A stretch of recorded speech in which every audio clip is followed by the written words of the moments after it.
There's constant progressions, transformations. The water in the river is constantly changing. The cloud becomes the rain. This is a more realistic way of actually observing the world. And I think it's a more realistic way of actually observing consciousness. Why would we feel like consciousness worked differently from the rest of the natural world?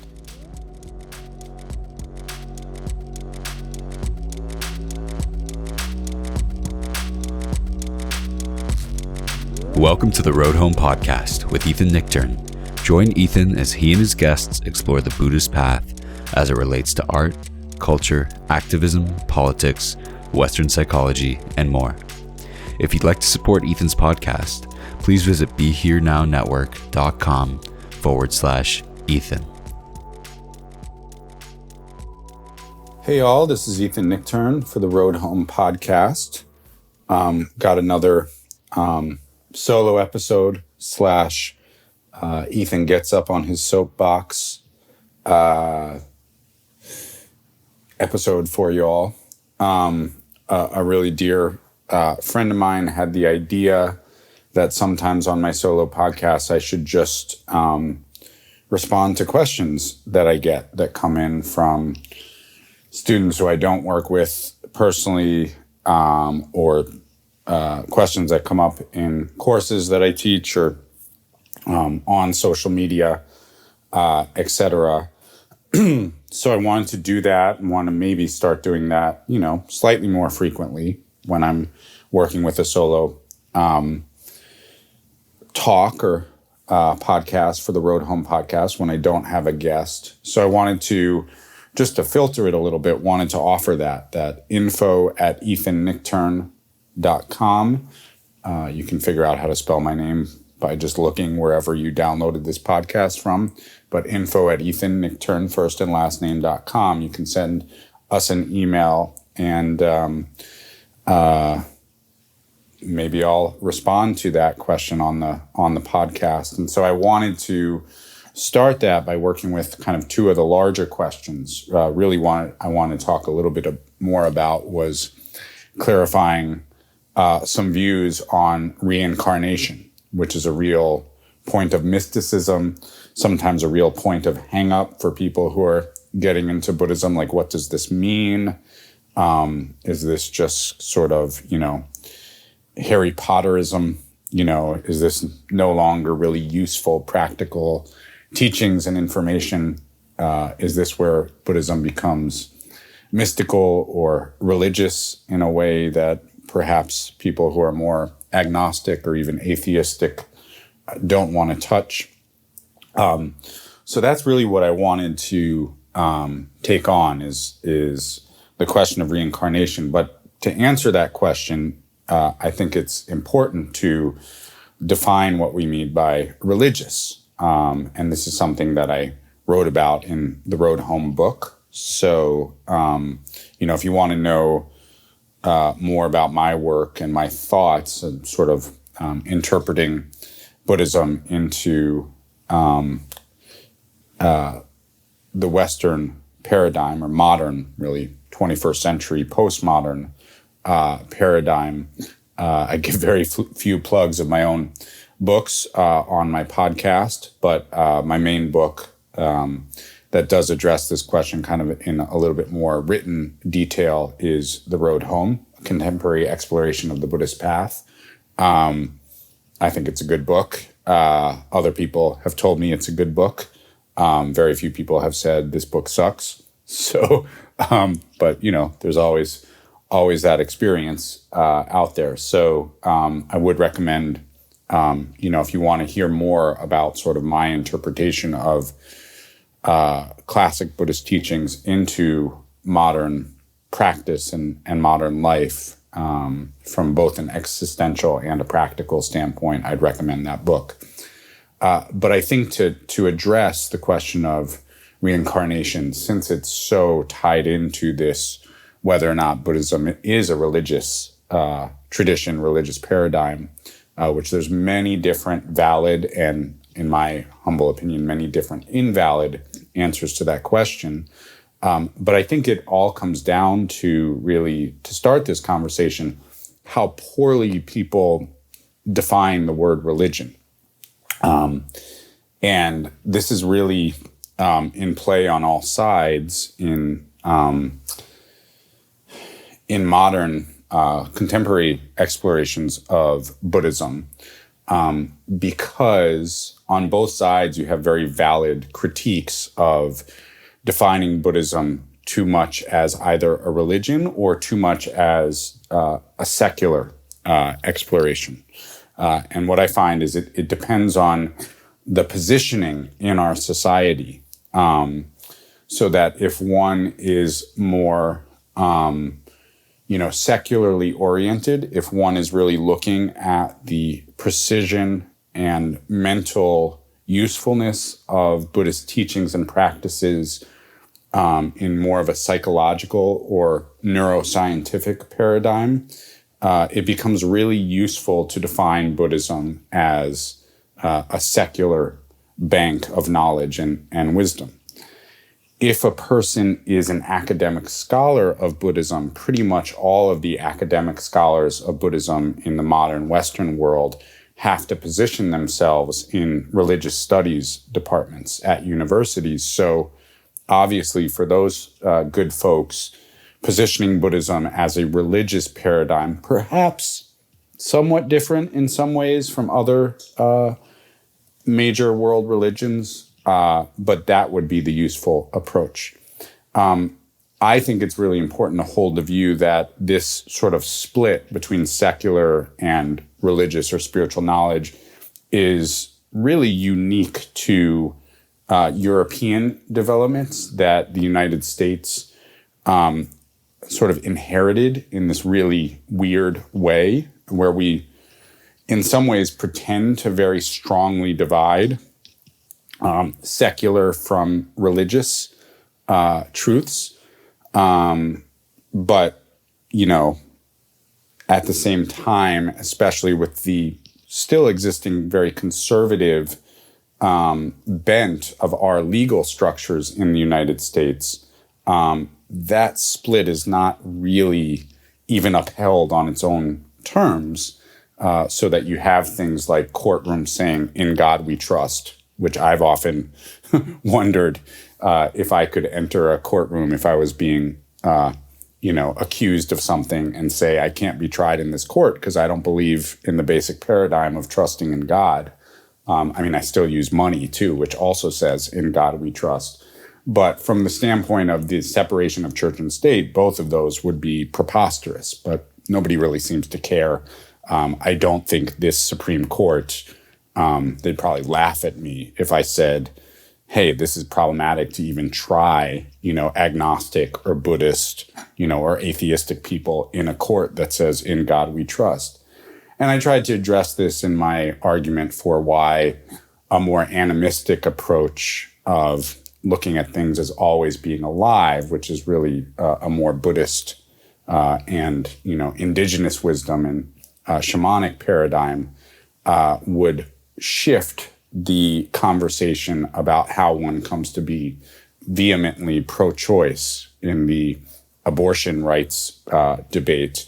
But again, the paradigm of legality in this country really does, when you look at it, view pretty much everything from a patriarchal, Christian-centric viewpoint, right? So we pretend to have this separation of church and state, but we don't even abide by that. And Buddhism really comes from this worldview where there's not really this split between useful secular knowledge and deeper religious truths.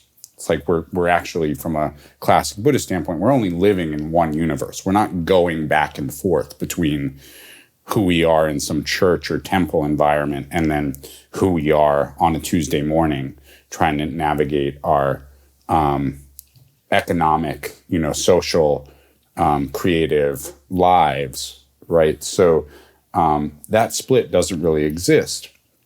Given that we've inherited this split where people are trying to decide, is Buddhism a secular versus a religious, approach, the way people tend to vehemently kind of argue their side of that is basically based on their location, right? So somebody who's in a religious studies department is going to have to say Buddhism's a religion, even though everything they say about its usefulness might be, ethical, psychological knowledge, right? And vice versa, right? If you're somebody like John Kabat-Zinn, who started mindfulness-based stress reduction in medical environments, I actually think he did a pretty good job, and those folks did a pretty good job of saying this stuff comes from Buddhism, but still arguing for its secular and sort of research-based usefulness from a psychological healing standpoint. So this question really is kind of moot. And I just want to say one more piece of this is when we're talking about religious knowledge, there tend to be, a few different definitions of what people really mean. And when we go back to Siddhartha Gautama, the actual founder of this tradition, not to say that he's the only voice that matters. I tend to think, the founder of any tradition, we need to know their voice and their life position, but it's not really necessarily how we claim the usefulness of what they taught. It's not like the life that he lived is necessarily the life that we as Dharma practitioners or meditators or people interested in these teachings have to live. It's the exact same way I feel about the founders of the United States. It's like, yeah, it's good to know, who Thomas Jefferson was, sure. I saw Hamilton.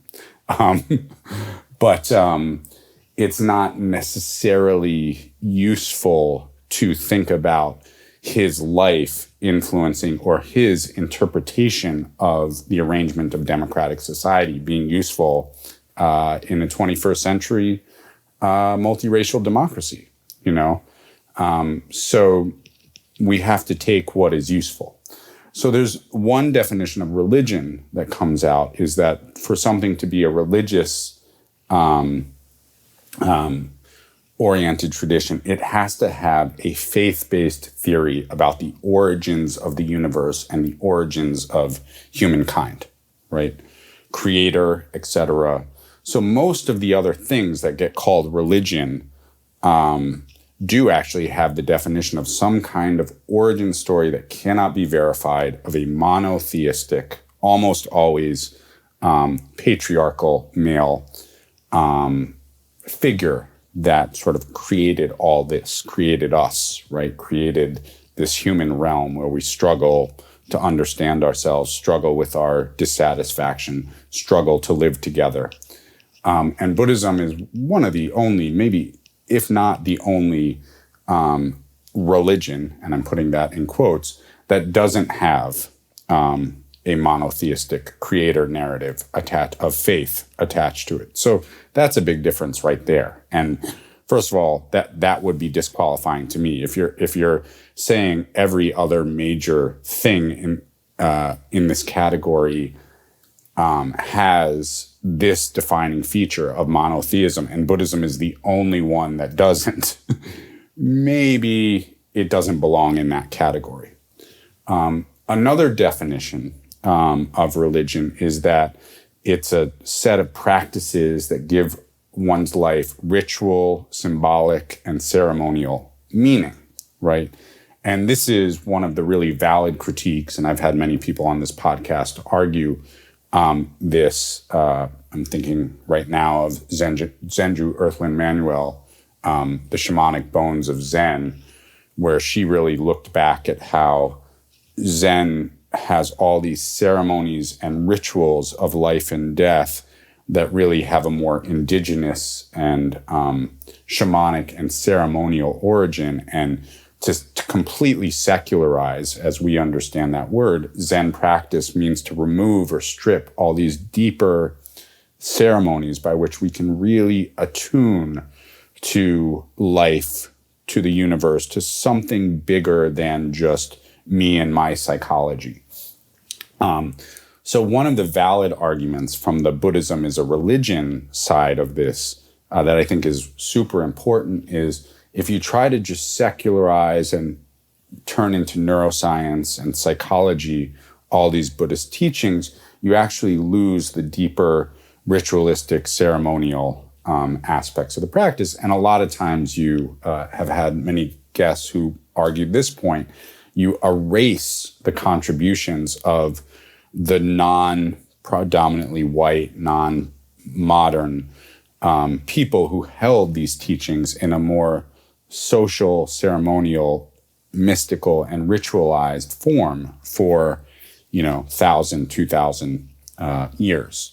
Although those ceremonies really evolved according to the culture which they inhabited, right? So none of those ceremonies were ever static throughout the history of Buddhism. So, from this standpoint, religion is sort of a dance of ceremony of life, right? That one gives one's life meaning and symbolism and community and care for the larger picture, right? Like care for the universe. If this is our definition of religion, then I'm much more interested in Buddhism as a religion. Although, coming from the wisdom side of the Shambhala teachings, the idea is that all of life is actually a ceremony, a ritual, whether or not we acknowledge that, right? You may not believe in shrines or altars, but you may believe that the central object in your living room should be a flat screen television, which really functions, if you actually think about it from a religious ceremonial paradigm, the same way a shrine or altar would function in the ancient world. It's this object of vision that has central meaning in one's home, that we ceremonialize life around that object. We bow to our TV or our screens, and it beams in kind of views about who we're supposed to be in the world and what the universe is, right? So obviously, let's be honest, the main way a person actually practices conservative Christianity in the United States is by watching Fox News. That's actually their preacher, right? That's their they may still go to church on Sunday, but that's where they're getting the sort of ethical truths, truth in quotes, about how to be, what to do, what's real, what's not real, who's the sinner, who's the savior. Still fascinating, still absolutely fascinated that Christians could choose the savior they chose from about 2015 onward. But some Christians, I should say very clearly, because many Christians do not make that choice. But from this way of looking at things, all of life is a ceremony, right? Everything is a ceremony. The way we receive our food in a restaurant is a ceremony, right? That can be ritualized with some, quote, religious practices or implications. So everything from that standpoint is a religious ritual. And this, again, is a definition of religion that collapses the secular and the sacred, so-called sacred, back together. That division isn't really there again, right? So any of these definitions of religion that we actually want to use are a little bit tricky to hold, right? They collapse very quickly. The divisions we've made, which feel very important to us between religious reality and secular reality, they're slippery, right? They're easy to poke holes in, and that needs to be clear to us, right? That needs to be observed. The reason what I really wanted to talk about, I'm about 18 minutes into this podcast, and I haven't gotten to, the main topic, which is reincarnation. The reason I wanted to set all this up is because one of the main ways that Buddhism, if we're talking about faith-based statements that cannot be observed experientially or scientifically, one of the main ways that people say, okay, I buy everything you've said so far, but what about this view of reincarnation? That's especially prominent in certain Buddhist traditions. Some, like the Zen tradition doesn't talk about it very much. But in Tibetan and Tibetan-derived, tantric Buddhism, this sort of stories about, and kind of an implicit, often too implicit, I would say, idea of reincarnation really is the backbone of understanding how we're practicing, what we're practicing for, what the scope of time involved in our practice is. And this is because reincarnation is something that cannot be observed directly.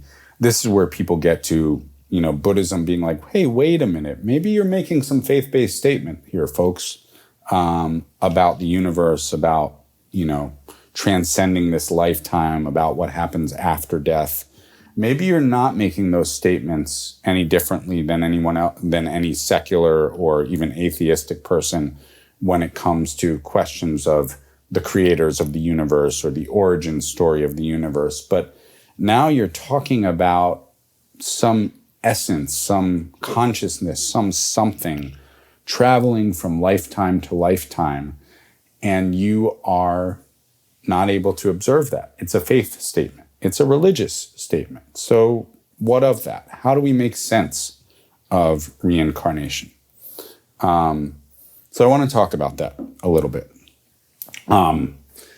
And the way I want to get at this is actually, everything is a faith-based statement in the sense that how we proceed through any field of experience is based on our view and intention. And that's why Buddhism spends so much time saying we have to clarify our view of ourself and the universe and our intention for navigating our life as a self and a universe before we talk about ethics or practice or relationships or any of these things, because you always have a view.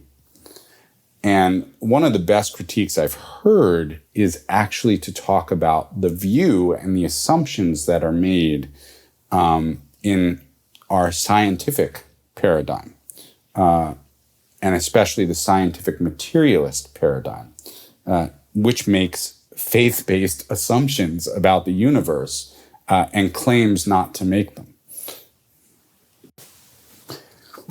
And this is actually a classical argument that Buddhist philosophers made in response to a much earlier form of the materialistic worldview. And what I mean by materialistic here, again, it's another question that I take on much earlier in the book, The Road Home, is not the kind of Madonna question of materialism, like wanting lots of stuff. It's not the Kardashian materialism. Actually, when my daughter was 3, for about a month, her favorite song was Madonna's Material Girl, and I got a little scared. But now she's 5 and hasn't listened to that song recently. She's been all about Queen recently, which is cool. Got me listening to Freddie Mercury again. And I didn't realize how many of the songs that I took to not be Queens were actually Queens. So Freddie Mercury, give you a mustachioed bodhisattva shout out here on behalf of Ethan and Izzy Nichtern. But anyway, back to the question at hand. The materialistic worldview was a classic worldview, and basically it posited that the universe is just matter. It's just chemicals, it's just elements, space and elements, right, that come together to form objects and also come together to form biochemical objects, like human biochemical objects, which are nervous systems, right? And in those nervous systems, there's kind of the perception for a while of consciousness, and, I think about this now with the rise of AI, and especially in some people who seem very cut off from their own sentiency, really wanting to move us into this AI space. And I think a lot of that comes from this basic view, which is a classic view of consciousness just being this sort of mistake of matter, And I think the theory of AI a lot of times, although obviously it has some usefulness, but the theory seems to be we're all kind of mistakes of biochemistry anyway. Why not have more efficient, intelligent biochemistries to help us live more pleasant lives?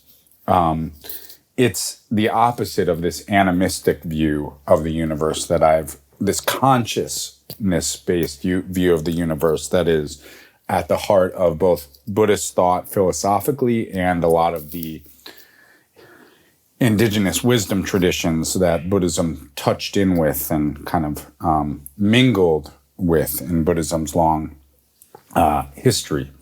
But the notion of materialism, which now takes the form of scientific materialism, is a faith-based statement, right? Because it's basically saying consciousness in no way, no shape, no form transcends the death or obliteration of the object. Robert Thurman is one scholar who does a really good job sort of demolishing, and he's actually using classic Buddhist philosophical arguments from what's called the Madhyamaka school to do so, but demolishing this view that scientific materialism isn't making faith-based arguments. And basically, if you look at the scientific method says form a hypothesis and then conduct an experiment, right? And here's the thing about, whether or not consciousness transcends death of the body. There's two hypotheses. One is a very open-ended hypothesis. It's not a very particular hypothesis of reincarnation. I don't buy into the idea of people who are certain who they were in past lives or who they'll be in future lives. Although I will, go on record to say it sometimes when I have been in meditation retreats, etc., when consciousness feels very deeply attuned, I have had experiences or dreamlike states of previous situations that are not this lifetime, as Ethan Nichtern, that felt very real. And I'm not going to tell too much of a story of whether or not they were real, because I want to leave space that they could have just been hallucinations or useful creative imaginations. But I have had those experiences. But the open-ended hypothesis of reincarnation is not some definitive state. The hypothesis is just that the death of the body is not the total end of the impressions that made up consciousness, right? So that's one hypothesis. The open-ended, future-oriented consciousness is bigger than just this one finite lifetime in this biochemical human body. That's one hypothesis that we could make scientifically. The other hypothesis you could make, which is the materialist hypothesis, is there is no consciousness. There is nothing that transcends, there's nothing before, and there's nothing after. And it's interesting because, when you look at sort of our legal and ethical system in the United States, it's kind of this weird combination of Christian hypotheses about ethics and, sin and punitive, X, Y, and Z.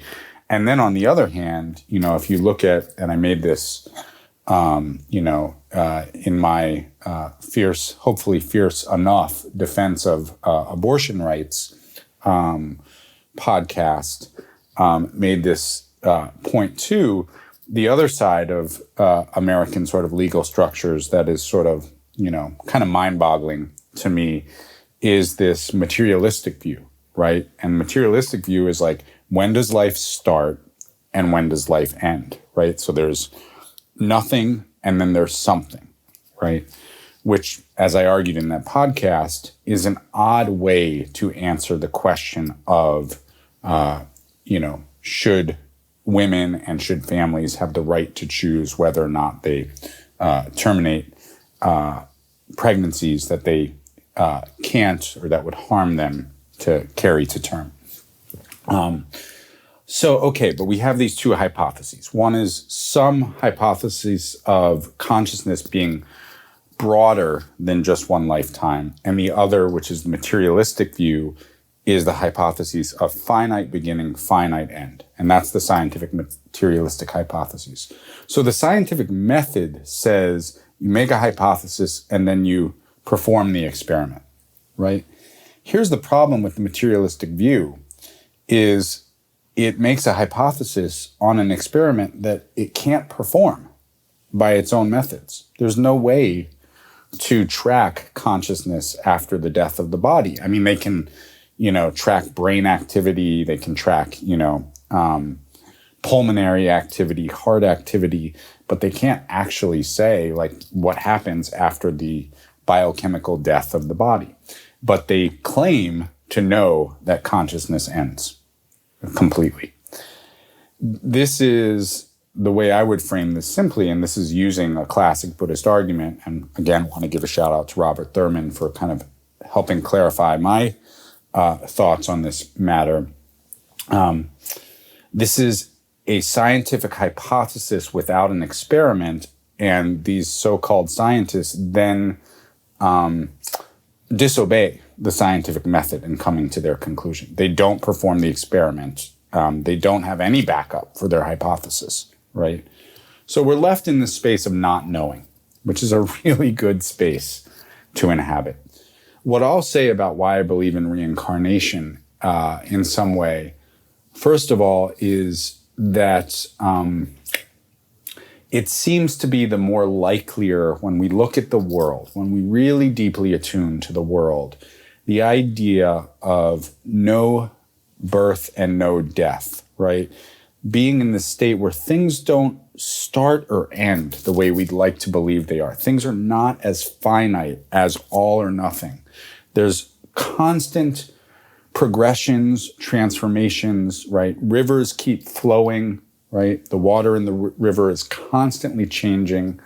The cloud becomes the rain, becomes the tree, right? As Thich Nhat Hanh always used to bring our attention to. This is a more realistic way of actually observing the world. And I think it's a more realistic way of actually observing consciousness, right? Why would we feel like consciousness worked differently from the rest of the natural world? It might, but it makes more sense when we actually tune in and observe the pieces of this experiment we can observe. The more likely hypothesis seems to be to me that consciousness does not begin or end, it transforms in and out of this lifetime.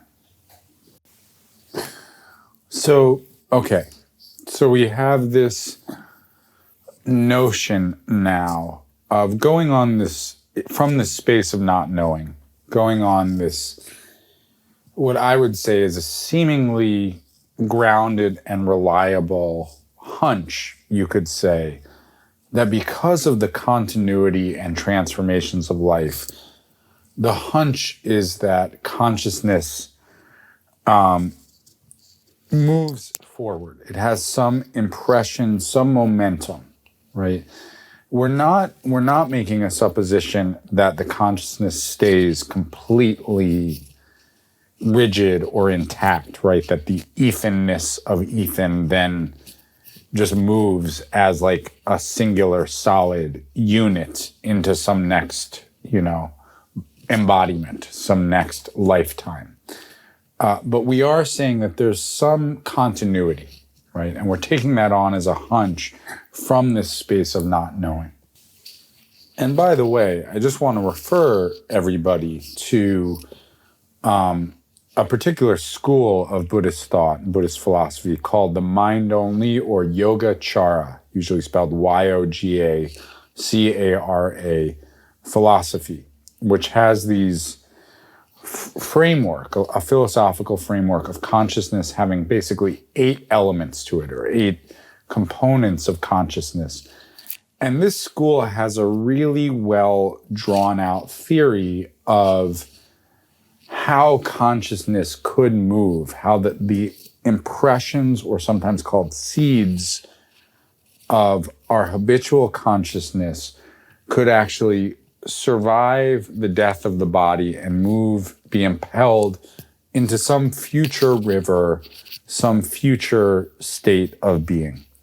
They actually had a really well drawn out theory because obviously, this is 2,500 years of experiential and philosophical conversations where you actually hone your reasoning about what you believe and why, because you come under critique and attack from other perspectives. And, Buddhism, the one thing that I really love when you actually get into its theories of mind and theories of consciousness and study them more deeply, which I really, really recommend doing, is it has a really well-honed kind of system, which is not definitive. Anytime you create theoretical systems, they're meant to solve the complexities of life and experience in ways that make sense, but they're never really exhaustive or comprehensive or fixed, systems. But Buddhism really did think about all these questions and all the, hey, what about this is, and what about that, and the various critiques that I hear of Buddhist thought. I think the thing people need to realize, especially when we're kind of in that hypercritical philosophical mode that sometimes we get into, is it's quite possible that you're not the first person ever to have the critique that you have. I think this is really actually quite important because it's really important for me also because I have a lot of kind of insight thoughts. I have a lot of ideas. Obviously, if you know me or know my work, I have a lot of opinions, 2 cent worth opinions, which is actually what my opinions are worth. But I have a lot of sort of ideas and insights. But the beautiful thing about studying Buddhism is you start to say, oh, I may have my own language. I may have my own personality. I may have my own cultural moment to have my perspectives. But nothing I'm thinking is actually a new insight, and nothing I'm critiquing either hasn't been thought of before. So a lot of times I notice this with people's critiques of Buddhist thought or what they perceive to be Buddhist thought. There's this kind of gotcha moment where it's like, if this, then that. Okay, if Buddhism's not a religion, then what about reincarnation? And the answer is, well, they actually thought about this one, and they actually developed a system where the continuity of consciousness makes sense, and also the continuity of consciousness, which is my kind of more evolved phrase for reincarnation, doesn't actually contradict the Buddhist view of no solid self. It doesn't actually contradict necessarily the scientific approach to reality. It stays in the realm of hypothesis, but it stays in the realm of useful hypothesis. And so the Yogacara, or mind-only system, really thought through, how can we create a generalized framework for understanding the aspects of consciousness that takes into account the self as a set of processes, perceptual, emotional, physical processes, but also hypothesizes how consciousness could transcend any set arrangement of biology and could actually have a kind of impelling momentum to it that carries forth into new forms. And that impelling momentum, you could say, is a word for both the karmic chain and also the continuity of mind. Right. So that's enough philosophizing mumbo jumbo for one podcast. There's lots more where that came from, but I would really recommend you study, actually, at some point. You could do this in the year-long Buddhist Studies program that I lead and have a great faculty for through Dharma Moon. You could do this by picking up certain books on Yogacara philosophy. But really study, like, if you're interested in this, the 8 consciousnesses, because it's actually a very useful model for actually saying, like, wait, what does reincarnation even mean? What are we even talking about here? What, and how could you reincarnate if there's no self, right? No solid self. These questions were thought through quite precisely, actually. But why is it useful? How does it help, how does it help your life to believe in reincarnation, to believe in sort of the impact of the momentums of our actions, our choices, what we cultivate and what we refrain from, How is it useful to think like, oh, if I cultivate more kindness towards myself and others, if I cultivate more hatred, or just aggression towards myself and others, how does that impact future lifetimes? My own, how does that, I think a very useful way to think of incarnation is not about personal reincarnation, it's actually about intergenerational experience, right? How does this impact the intergenerational traumas, for example, of my ancestral lineages, of my society, right? These are really useful questions to think about how the precise picture of our day-to-day choices, and specifically by choices here, I mean how we're working with our mental experience and environment, how does that have results in the future? And also, on the other side, how does that come from the past, right? The distant past, maybe. I think one way this is useful is we see ourselves as part of a larger system. We start to think about that we're kind of in the sentiency game, this being a sentient being game for a longer haul. I had Oliver Berkman on the podcast who gave us this really good reminder through his best-selling book, 4,000 Weeks, of how finite this lifetime is, how short it is, and how we needed to work with the limitations of that finitude, if that's a word. And I think those are really important dharmic reminders. But at the same time, how does looking at, rather than looking at 4,000 weeks, how would looking at 4,000 lifetimes, the way the Tibetan masters did, how would that be useful to us? I think there's a lot more compassion when we just look at ourselves as a part of a much larger scope, not just of time, but also of space, right?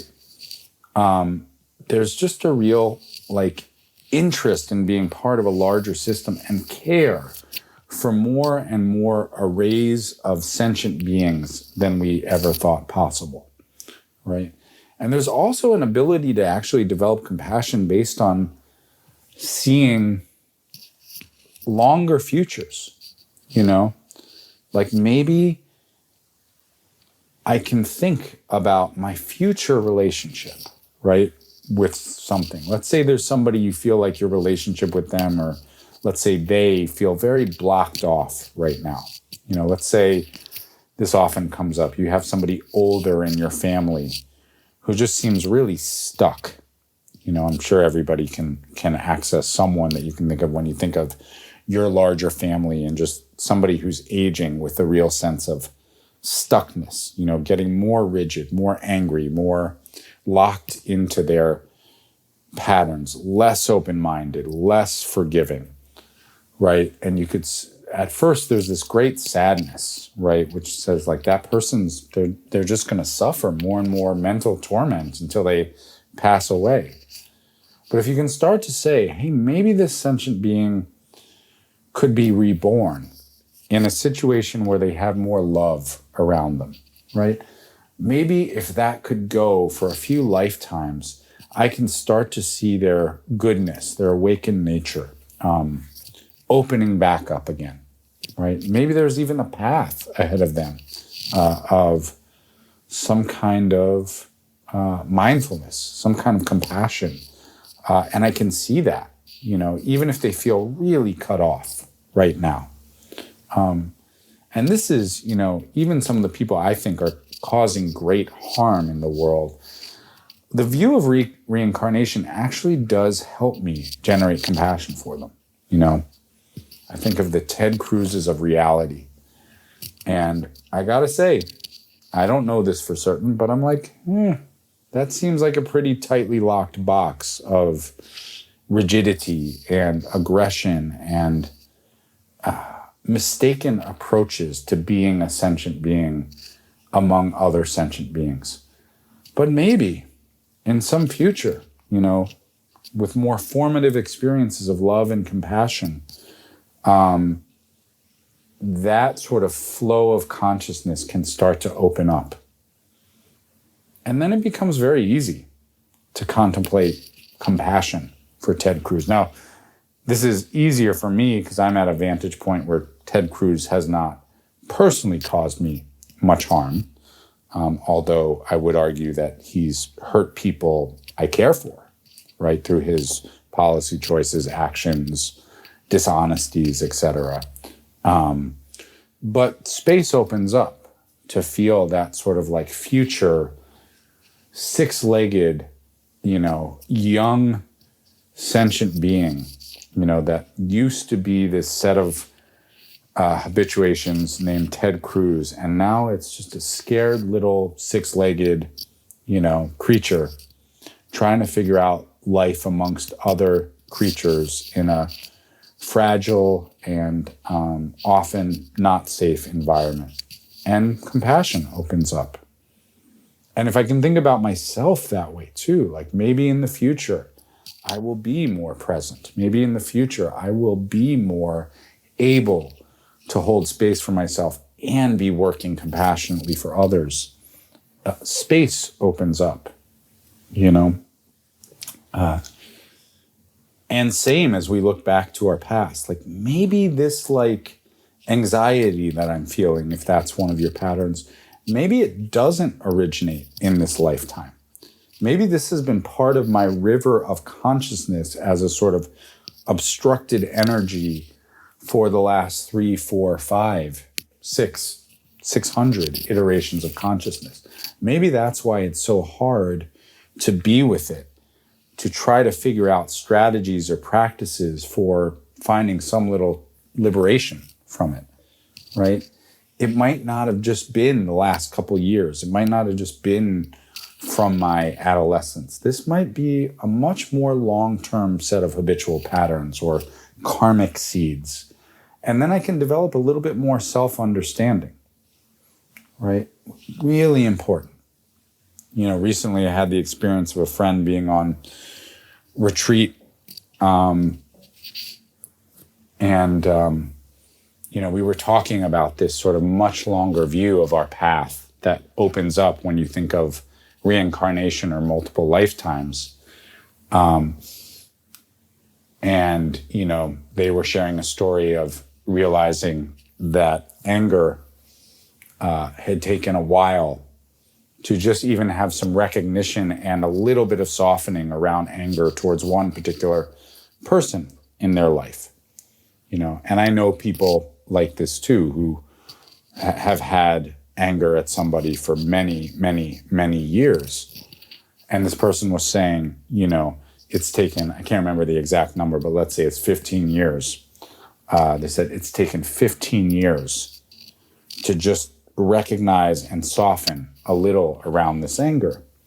And we had been talking about multi-lifetimes and the kind of bodhisattva aspiration to be present for oneself and others for many, many future lifetimes. And, we had this moment where it just said 15 years. From what perspective is 15 years a long time? within a person's life where there's 4,000 weeks or 80 years, that's quite a long time. And I get that sense of like, gosh, life is short. Why am I so stuck? Why can't I liberate? But from the standpoint of multiple lifetimes, 15 years is just a drop in the bucket. It's actually amazing if we have some insight into what anger is useful for and when anger is a real obstruction in 15 years, right? From that larger scale of space and time, if you can have insights into yourself in 15 years that cause shifts in your consciousness and shifts in your speech and action, what a gift, what great work, even if it feels very subtle, right? So I think there's a lot of forgiveness and a lot of real validation in the view of multiple lifetimes. It's like, oh, we can work on this, And I think that's true of societies too. You look at the United States, again, 1619, 400 years, right? So a lot of these patterns that are playing out now in US politics, many, many lifetimes, many generations have been playing out these patterns. It's not some new thing. It didn't dawn with Donald Trump, right? It's very old, and we're working through really deep, difficult stuff about the biases and power dynamics of a society, right? A society founded on slavery, genocide, and also then that adopted this sort of mythos of freedom and individual liberty, but never really addressed its karma, right? And how that perpetuates and plays out over generations, lifetimes of citizens in that society. So we're doing long, slow work, right? And then at the same time, the usefulness of lifetimes also is a realization that sometimes things can shift and liberate very, very quickly, right? And we need to leave room for that too. So out of this long, long path that Buddhism posits that we're actually on, or could be on, or have been on, there's also the possibility for quick moments of liberation, which I think are very important to hold that possibility. Now, you do notice in the spiritual world, you do notice that there's a real tendency to prioritize people who claim that they can deliver quick liberation, sudden shifts, right? Quick healing of one's trauma, right? Quick processing, quick repair of whatever ways that our awakened sides have been obstructed or damaged in some way. And you do notice that, I think there's a reason that Eckhart Tolle was so popular. Not that I disbelieve him, but he had a sudden shift, And I think that's possible. I think that's possible. But I think it's more honest when you say, I've been at this for 15 years and I've softened towards my own anger a little bit. That to me feels more trustworthy than, oh my gosh, I went on this trip, and, or I did a ceremony, and it was totally, I did this one retreat, meditative retreat or other kind of ceremonial retreat, ayahuasca, whatever our methodology is. And all of a sudden, everything shifted. The reason that doesn't always feel trustworthy is you don't give it enough time a lot of times to see if the insights of those sudden shifts can actually be stabilized and then integrated into our lived experience, which is incredibly important.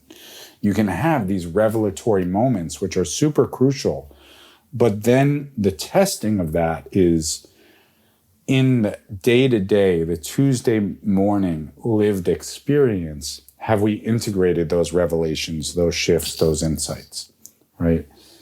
And that's where I think gradual slow development, slow shifting, 2 steps forward, 1 step back, etc., becomes a much more trustworthy metric of how we're doing, right? And I look for those more in myself and with the people I work with.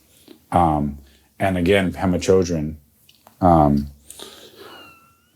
had a great answer, when asked if awakening was sudden or gradual, which again, I think is really the most practical element of this question of reincarnation, right? Like, are we going to liberate slowly, which is really what the reincarnation question is pointing us towards as practical, or are we going to liberate quickly? Which I think can be a more materialistic view of the whole thing. Like, you only live once, life is short, I got to get this going, before, so I can enjoy and be liberated the rest of my life before I collapse back into the dead matter from which I came. And when she was asked this question, which is an old question, is awakening sudden or gradual? Her answer, and thank you for this, Ani Pema, I quote you a lot on this, it's also in The Road Home, the book, in a way that only Pema can do. She looked at the person with a slightly wry expression on her face and she goes, gee, that's funny. I've always thought that sudden was the result of a heck of a lot of gradual. And so I think, reincarnation really pushes us back to gradual, consistent, regular practice. And we get off the horse or fall off the wagon, whatever metaphor we want to use. You just acknowledge that you've fallen off. And when you're able, you get back on. And you commit to doing that for as many generations or as many lifetimes as it might take. And that's the power of the view of holding some view, and again, it's very open-ended, some view of reincarnation as part of our practice. That's the idea, that's the power of that it really allows us to take the long view of personal, spiritual, and social transformation, without which there's not really a lot of compassion, if you think about it. Taking the long view is part and parcel with becoming more compassionate towards ourselves and others. So anyway, those are some thoughts. Have a great interview coming up in September. Another shift of topics, the Buddhist Enneagram with my friend Susan Piver. We'll have some other great upcoming interviews and solo episodes. And again, if there's any questions you want me to address, I will obviously anonymize who I'm receiving these from, unless you want me to share your identity. Please send an email to info@ethannichtern.com. And thanks so much for listening. So for the Road Home podcast, this is Ethan Nichtern. See you next time.